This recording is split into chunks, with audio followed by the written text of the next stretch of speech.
Shalom, family. Shalom. Hopefully, everyone is doing wonderful today. I want to get into this discussion, family, because I see a lot of our people are kind of puffed up. You know what I'm saying? We want to blame everybody, for our condition instead of blaming our forefathers, even blaming ourselves. You know what I'm saying? So I want to get into the discussion, use some scriptures, and we're going to go over this here right fast, family. Before I get into this discussion, let me start off by giving all glory and honor to the creator of the universe, Yahweh, and to Son Yahushai. I'd like to also send out a special greeting to the brothers and sisters that's willing to push this truth out, trying to wake up the very elect. Now make no mistake, family. We have a lot of growing. We have to learn how to humble ourselves. And when I say humble ourselves, I'm talking about dealing with one another. We have to learn how to show a little bit more compassion, a little bit more love, a little bit more respect.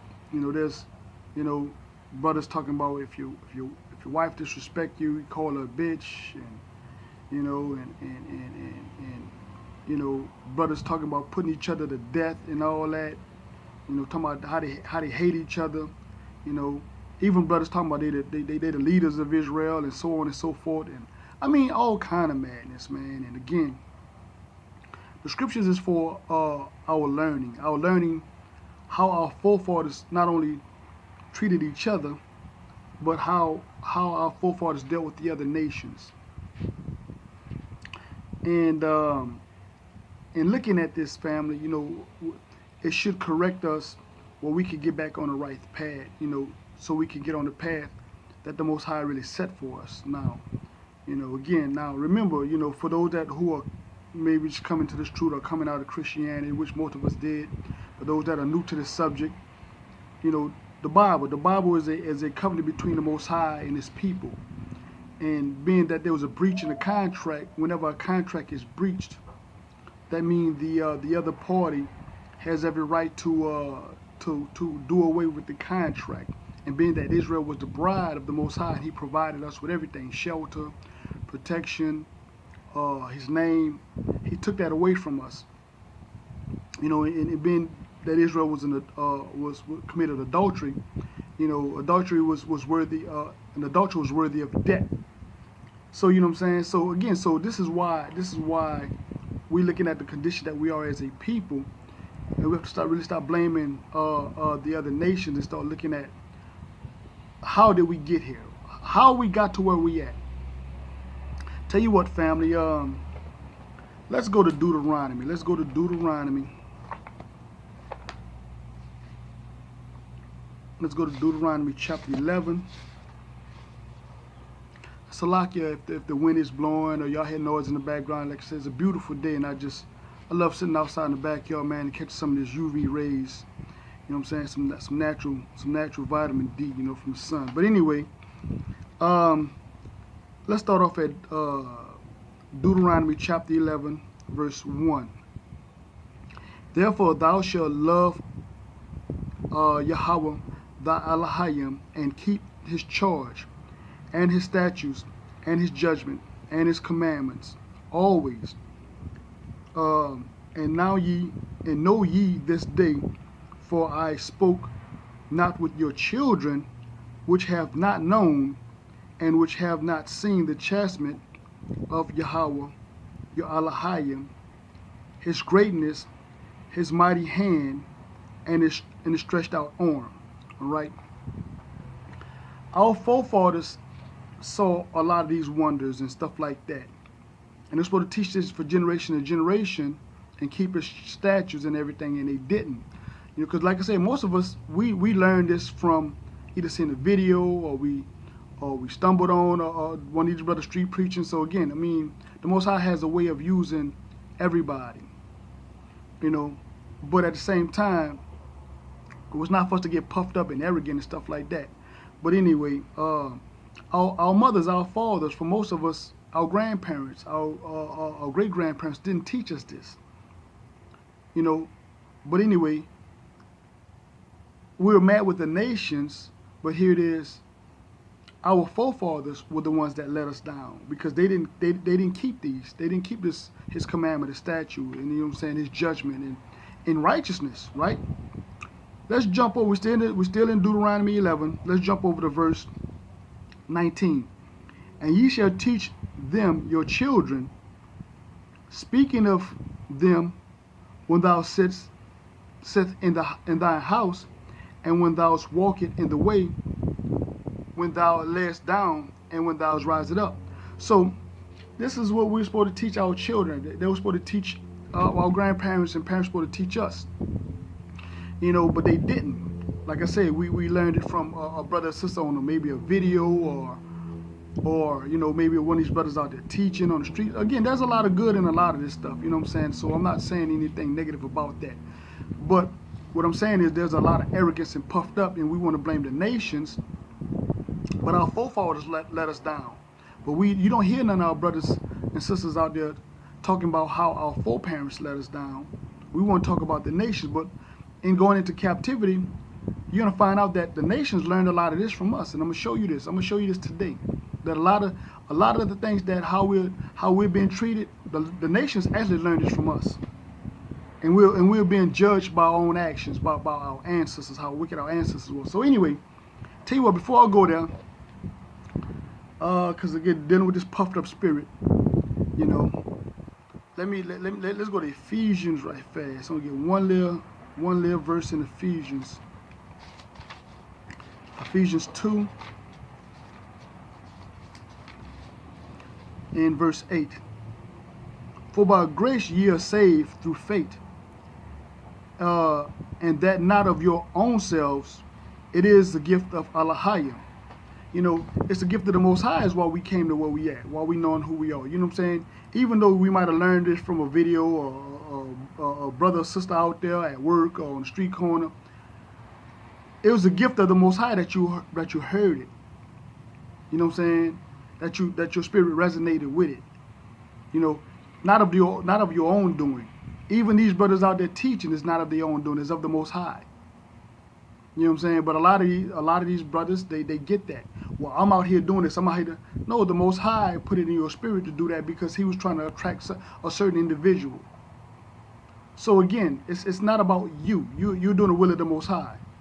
Get off being puffed up and arrogant. You know what I'm saying? And just continue to do the Most High's work, not your work. Well, we building schools here. We building. That's beautiful. Now see but that's that we stuff.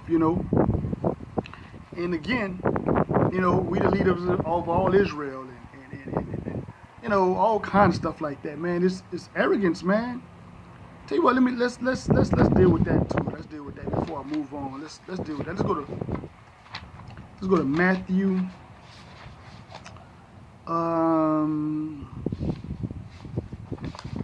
Let's go to Matthew 3 and verse 9. And think not to say within yourselves, we have Abraham to our father. For I say unto you that Elohim is able to these stones to raise up children unto Abraham. There's another scripture I'm trying to remember. I can't remember where it's at, but it talks about the Most High says He will give strangers a name greater than sons and daughters. Be careful. Be very, very, very careful about puffing yourself up. This is why we supposed to be loving one another. How can you talk about you love the Most High, when you hate your brother who you have not seen? Again, Hamashiach put his life on the line for the church, which is the people. But here it is, we're cursing each other out. We're cursing out our wives. We're brothers are treating their wives like crap. Again, arrogance, puffed up, man. Puffed up. And we wonder why we're in the position where we at. But we want to look at the nations. But we don't want to look in our own backyard. Looking at the nations, dealing with that, I'm not saying that these people are not going to be judged. The Arab slave trade went longer than the so-called white man slave trade. The European slave trade or transatlantic slave trade, whatever you want to call it. But these people actually learned from us. Remember, Joseph was sold into slavery by his own brothers. Hamashiach was betrayed by Judas. So again, we see these character traits all in the scriptures. But here it is, we're mad. We don't want to look within ourselves how we treat one another. We want to look at the nations. Got to be careful of that spirit. Very, very. I tell you what. Let's go to Exodus. Let's go to Exodus. Exodus 21. Exodus 21. Exodus 21, and we'll start at verse 1. Now these are the judgments which thou shalt set before them. If thou buy an Hebrew servant 6 years, he shall serve. And in the 7th year, in the 7th, he shall go out free for nothing. Now, I want you to think about that. Because I'm going to show you how our forefathers didn't follow this law. But we're mad with the so-called white man. We're mad with the so-called Arab man. But you find it weird that a lot of brothers are always talking about the transatlantic slave trade, but they're never mentioned about what the so-called Arabs did to us, and which they're still doing. There's a slave trade going on as we speak right now. Wow. Wow.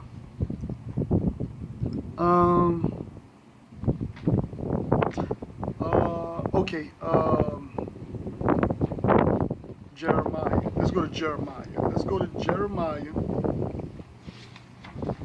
Jeremiah 34.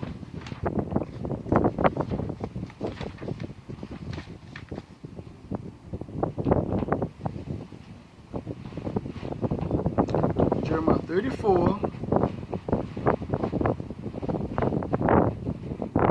Okay. And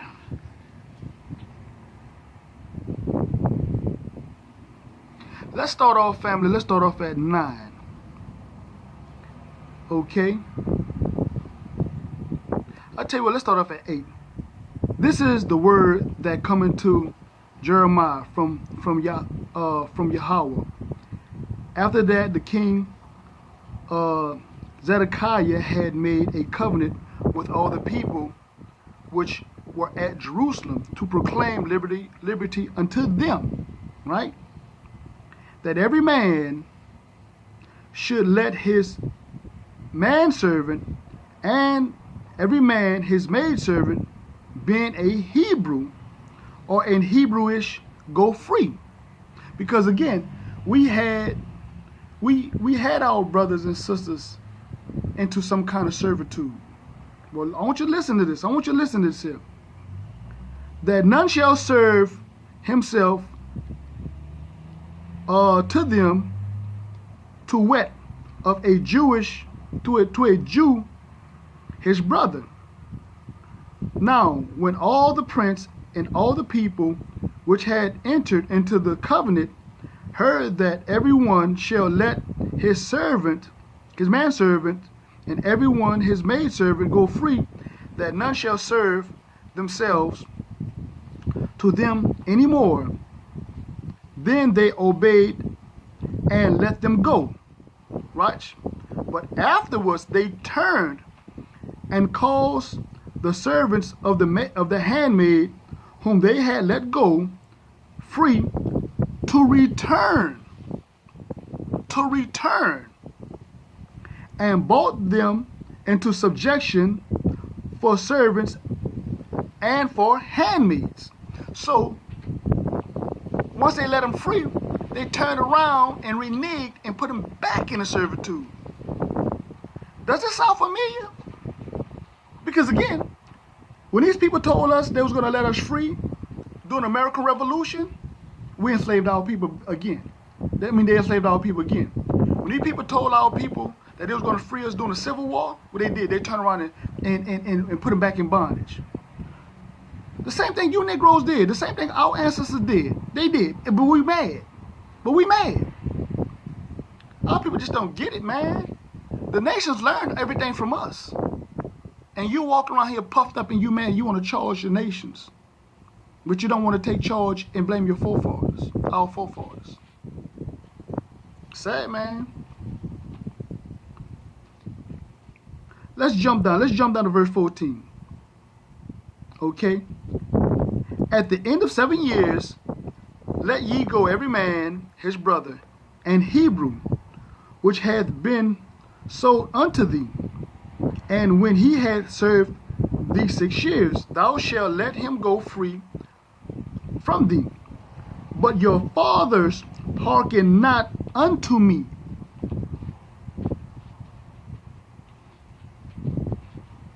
What you gonna do with that? Neither incline their ear. And ye were now turned, and hath done right in my sight, and proclaim liberty every man to his neighbor. And ye had made a covenant before me in the house which I called by my name. But ye turned and polluted my name, and caused every man his servant, and every man his handmaid, whom he had set at liberty at their pleasure, to return, and brought them into subjection, to be unto you for servants and for handmaids. These brothers don't want to talk about that. Everything that we're going through, family, you gotta look right in the mirror and see these people are doing exactly what we did to each other. And this is the punishment. It's gonna be a hard pill to swallow for most people, because again, the same thing we were doing with our children. We see the mistakes that we have made. You know, women continue to commit whoredom. You know what I'm saying? Being whores. Men continue to be whoremongers. Again, y'all know I believe in polygyny. For those that can accept that. For those that can't, but you know, when you look at what you did or what you're still doing, it's the same thing going on right now. You know, all the things that we done was an honor. This is about to build a nation. But I'm not even going to bring that subject into this here discussion. Look at your own selves. Look at your own self. Stop looking at other people, especially the nations. Look within your own household. Look within your own nation. And you're going to find that you're just as much at fault as everybody else. With that being said, hey, as usual, peace, love, shalom.